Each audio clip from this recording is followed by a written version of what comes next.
દરસિયા તારી વાતો તું સમજે કાં તારો હરી? અહીંયા ઉભો છે શું? જા જઈને આખું ગામ ભેગું કર, કહી દે બધાને, કહી દે તે મારા પર દયા કરીને બહુ મોટી ભૂલ કરી છે. ભજનલાલ શેઠે બોલાવે છે તને પેઢીએ. હા ભાઈ, મને થોડો વખત તો આપો. હું પેઢીએ આવી જઈશ. આવે છે કે પછી દઉં એક આપની? એ દઈ જો રાતની દઈ તો જો ને પછી જો તારે શું હાલ કરું છું. માણેક, મોટા ભાઈની પેઢીએ શાક છે. ભજનલાલ શેઠ બોલાવે તો મારે જવું પડે. હાલ મારા પગ દબાવ. આમણે જાત ગીરવી મૂકી છે,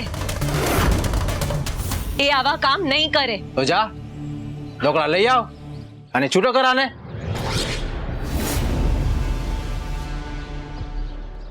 કારભારી, તમારે જે વાત કરવી હોય એ મારી સાથે કરો, માણેક સાથે નહીં. માણેક, તમે ઘરે જાઓ.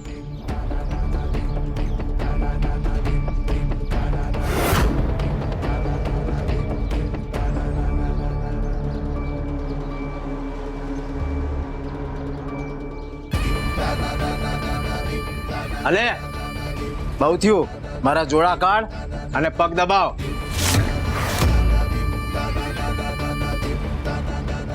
રાધે કૃષ્ણ.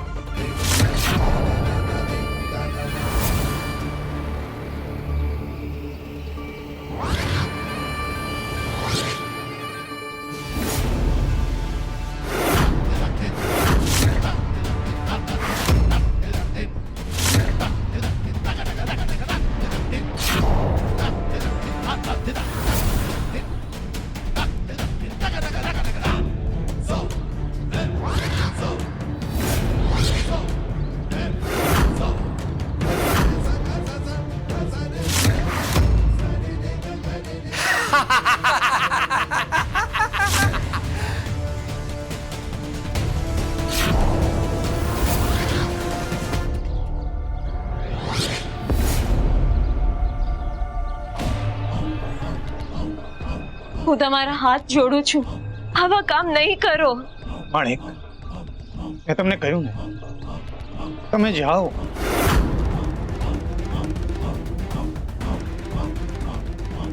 એ આ પેટી સાફ કર નાખ.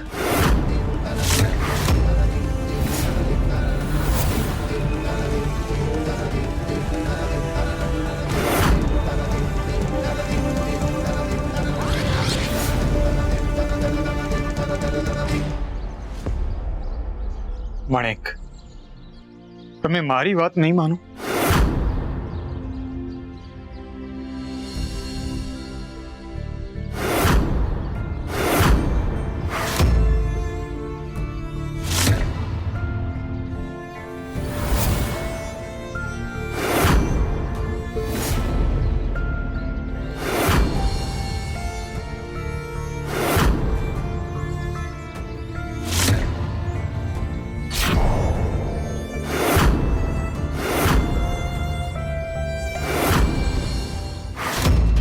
તમે સમજતા કેમ નથી કે આ લોકો તમારી મજબૂરીનો ફાયદો ઉપાડી રહ્યા છે? તને તારા ધણીની આટલી ચિંતા હોય તો જા ઢોકળા લઈને આવ. માણેક, તમે જાઓ ને તો તમને મારા સમ છે.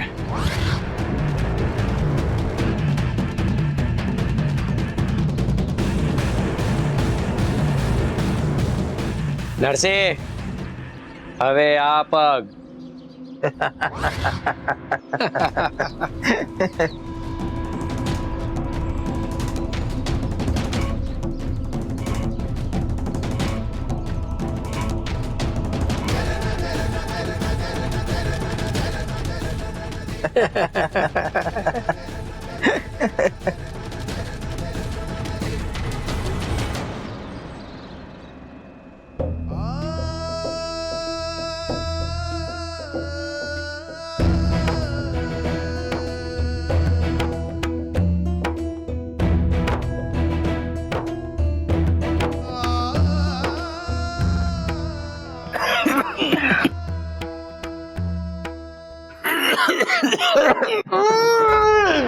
બનેવીલાલ, તમારામાં અક્કલ જેવું કઈ છે કે નહીં? તમને સમજાતું નથી? તમારું શરીર તમારા કાયામાં નથી. જીવણ,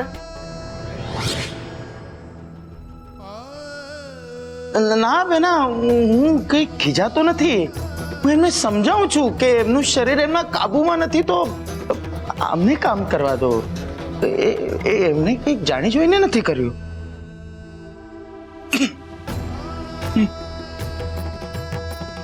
લો.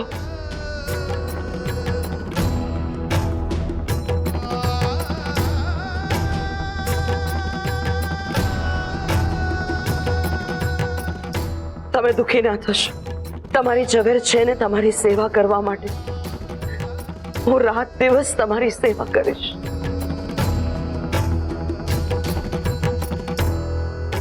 અને હું પણ કરીશ ભાભી.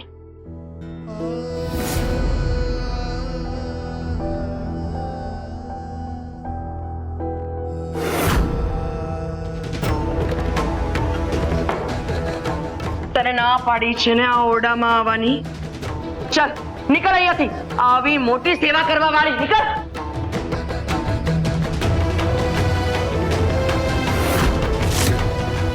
ભાભી, મોટા ભાઈએ મને દીકરીની જેમ રાખી છે અને એક દીકરી તરીકે મોટા ભાઈની સેવા કરવી એ મારી ફરજ છે. ફરજની વાત તો કરતી જ નહીં તું. તમે ધણી ધણિયાની જે ફરજ બજાવો છો ને એ લોકો માટે બજાવો છો, અમારા માટે નહીં. અને તારો નરસિંહ જે પરોપકાર કરે છે ને એના કારણે જ અમારી જિંદગીમાં ઝેર ઘોળાયું છે. આ એમ નહીં માને બેના. એની ઘરમાંથી કાઢી મૂક, ત્યારે એની અક્કલ ઠેકાણે આવશે. મામા, આટલા કઠણ કાળજાના ના બનશો. અને મોટા ભાઈ પણ નથી ઈચ્છતા કે તમે મને ઘરની બહાર કાઢો.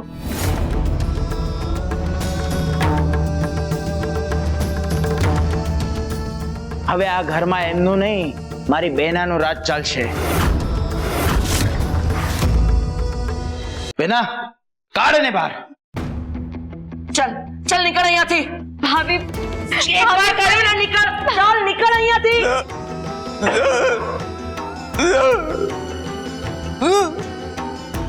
શું જ ઝેર લાવી આપું તમને? અહીંયા ખાટલે બેઠા બેઠા બધા પાસેથી સેવા કરાવવામાં શરમ નથી આવતી તમને? ભાભી, શું? ભાભી,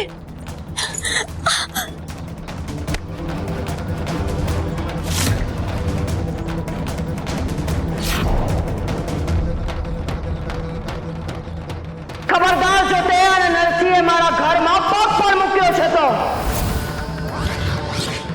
મને તમારા બંનેનું ડાચું પણ નથી જોવું. પણ ભાભી, ચૂપ. જ્યાં જવું હોય ત્યાં જાઓ, પણ મારા ઘરમાં નહીં. સમજી?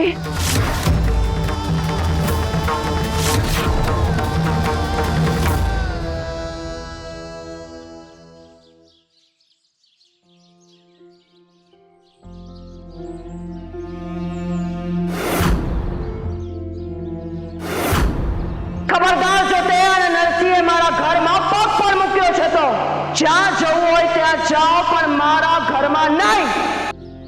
હા, ખીમજી, ગણુ, ચંદુ અને ભાણજીના ઢોકળા આ તમારા નરસિંહે પચાવી પાડ્યા છે.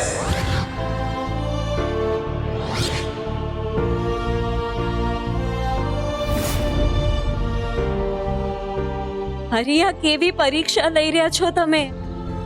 નરસિંહે હંમેશા લોકોનો જ વિચાર કર્યો છે, જ્યારે આજે લોકો જ એમને ફસાવી રહ્યા છે. ઉપરથી પિતા તુલ્ય મોટા ભાઈની અવસ્થા ખરાબ છે. હે પ્રભુ, જેમ બને તેમ જલ્દી એમને આ મુસીબતમાંથી બહાર કાઢો. હવે તો તમારો જ આધાર છે.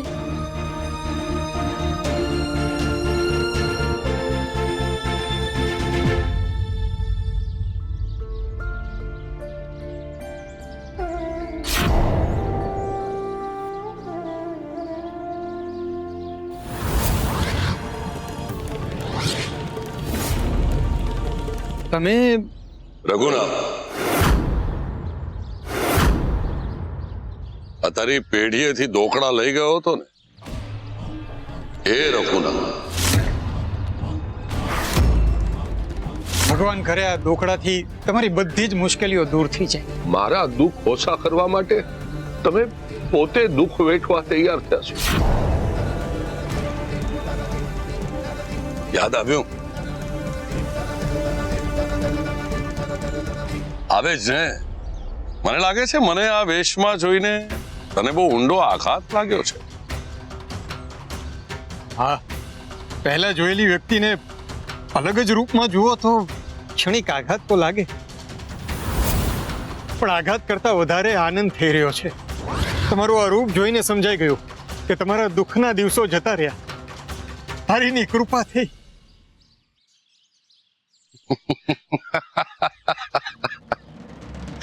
અરે કૃપા તો તારી થઈ છે મારા પર નરસિંહ. અમારા પર દયા ખાઈને તે મારી ગરીબી દૂર કરી. મેં તમને પહેલા પણ કહ્યું હતું ને અત્યારે પણ કહું છું, હું તો નિમિત્ત માત્ર હતો. પણ તમારા દિવસો બદલાઈ ગયા એ જાણીને બહુ આનંદ થયો. એ દિવસે તો તમે ઉતાવળમાં હતા તો જતા રહેલા, પણ આજે જો તમારી પાસે વખત હોય તો મારા ઘરે ચાલો. આમ પણ સાંજ થવા આવી છે. મારા ઘરે રાત રોકાઈ જજો ને કાલે સવારે આપણે બંને સાથે પેઢીએ જઈશું. ભજનલાલ શેઠને પણ તમે મળી લેજો. હા, હવે એને મળીને હું શું કરું? એમને એવું લાગે છે કે તમે દોખડા આપવા માટે પાછા નહીં આવો, પણ મને તો પૂરો વિશ્વાસ હતો કે તમે આવી ગયા. ચાલો મારા ઘરે ચાલો. હે નરસિંહ, કેટલો ભોળો છે તું. એટલે તને હજી એ ન સમજાયું કે હું કોણ છું? કોણ છો? ચોર, લૂંટારો, ધુતારો, છળનારો, તારે જે નામે મને બોલાવો એ નામે બોલાવો. અરે નરસિંહ, આ તારી પેઢીના દોખડા પચાવી લેવા જ મેં આખું ત્રાગુ કર્યું હતું. ક્યાં ગયું તારા ચહેરા પરનું પેલું નાનકડું મીઠું સ્મિત? ક્યાં ગયું? આવો પાછું તારા ચહેરા પર એ સ્મિત મારે જોવું છે. સ્મિત તો ત્યારે જ હણાઈ ગયું જ્યારે એક પ્રામાણિક માણસે પોતાની જાતને કપટી કરી. નરસિંહ, તારી વાતો તું સમજે કાં તારો હરી? અહીંયા ઉભો છે શું? જા જઈને આખું ગામ ભેગું કર, કહી દે બધાને, કહી દે તે મારા પર દયા કરીને બહુ મોટી ભૂલ કરી છે. ના ભાઈ, મેં કોઈ ભૂલ નથી. હું જાણું છું ચોર, કપટી વગેરે શબ્દોની પાછળ તમે તમારી જાત છુપાવવાનો પ્રયત્ન કરી રહ્યા છો. નાનપણથી હરિની ભક્તિ કરી કરીને માણસને પારખવામાં હું પાવર તો ભલે ન થયો હોઉં, પણ ભૂલ તો ન જ કરું. સમય અને પરિસ્થિતિ સામે માણસ કઠપૂતળી બની જાય છે. એ દિવસે તમારી જરૂરિયાતને પોષવા માટે તમે લાચારીમાં ગરીબ બન્યા. એ જ રીતે આજે તમારો કોઈ હેતુ સંતોષવા માટે પોતાની જાતને કપટી સાબિત કરવા માટે મથી રહ્યા છો. પણ મને પૂરો વિશ્વાસ છે તમે જે હોવાનો દેખાડો કરી રહ્યા છો એવા માણસ તમે નથી. અરે નરસિંહ, તો હું કેવો માણસ છું કે નરસિંહ? હું કેવો માણસ છું? અરે આ હું કહું છું પણ તું માનવા તૈયાર જ નથી. અરે મારે કારણે નરસિંહ, મારે કારણે તારી આ હાલત થઈ છે. તારે તારી પેઢીમાં ગુલામી કરવી પડે છે. આ તારી શાખ પર લાગેલા કલંકને ભૂસવાની તારી પાસે આ એક માત્ર તક છે. મારે નથી તો કોઈ મહેલ કે નથી કોઈ પેઢી જેની શાખની મારે ચિંતા કરવી પડે. હું તો હરિનો ભક્ત છું.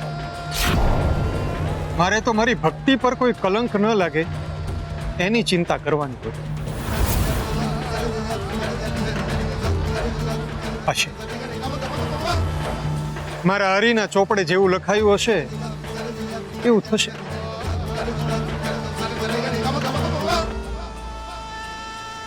મન થાય તો મારા ઘરે જરૂર આવજો. તમારી મહેમાનગતિ કરવી મને ગમશે. હું અહીં બાજુની શેરીમાં જ રહું છું. ચાલો, રાધે કૃષ્ણ.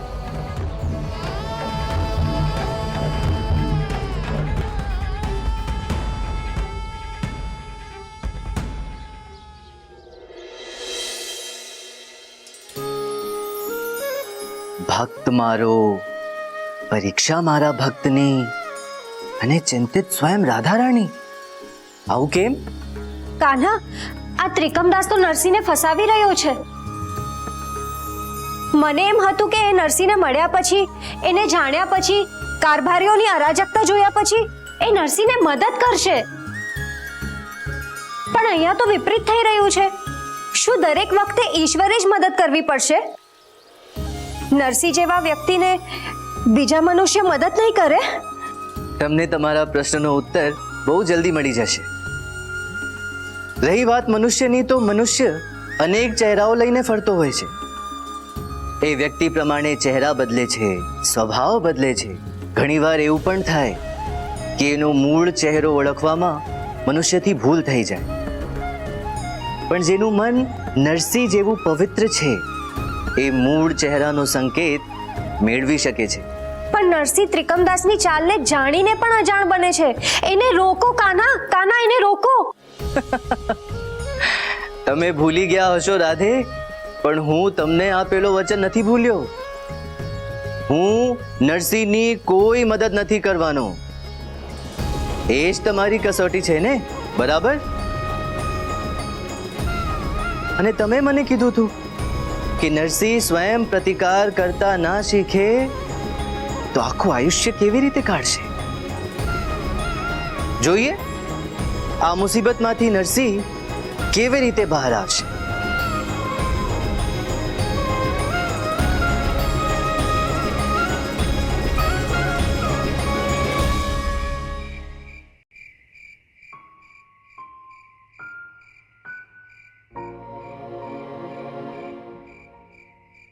માણેક, તમે મારી રાહ જોતા હજી બહાર જ ઊભા છો?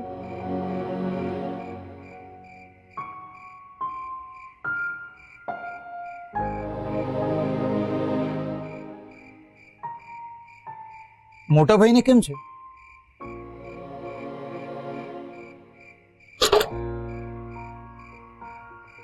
મારા વિશે કઈ પૂછી રહ્યા હતા?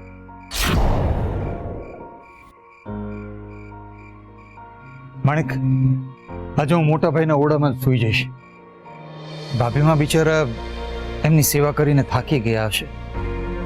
માણેક, તમે આજે ભાભીમાને જરા હાથે પગે માલિશ કરી આપજો ને, અને એમને આપણા ઓરડામાં જ સૂવા માટે કહી દેજો.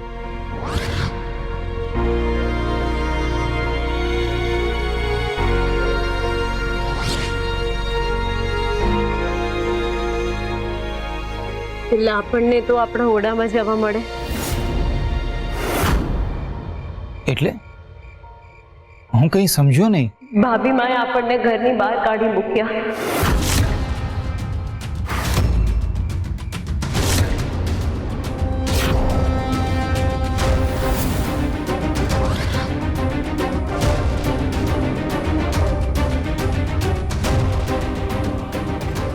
માણેક, તમે રડો નહીં. એ તો ભાભીમાં ગુસ્સામાં હશે એટલે એવું બોલ્યા હશે. હવે આપણે ક્યાં જઈશું?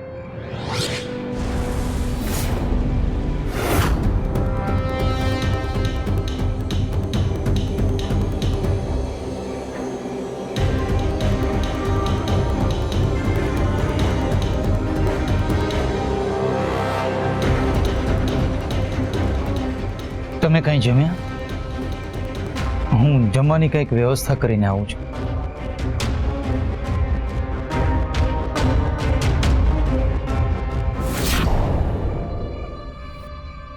સારું, તમે સૂઈ જાઓ.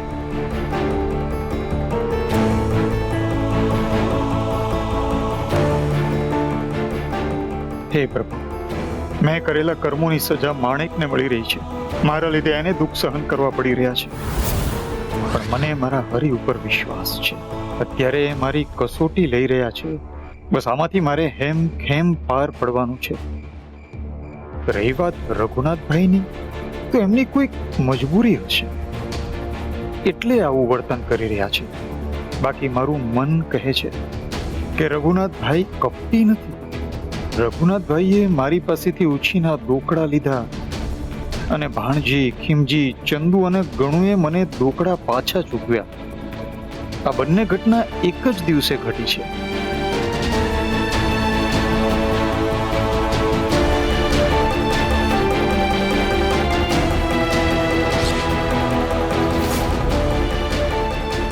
મારે હમણાં ને હમણાં જવું પડશે.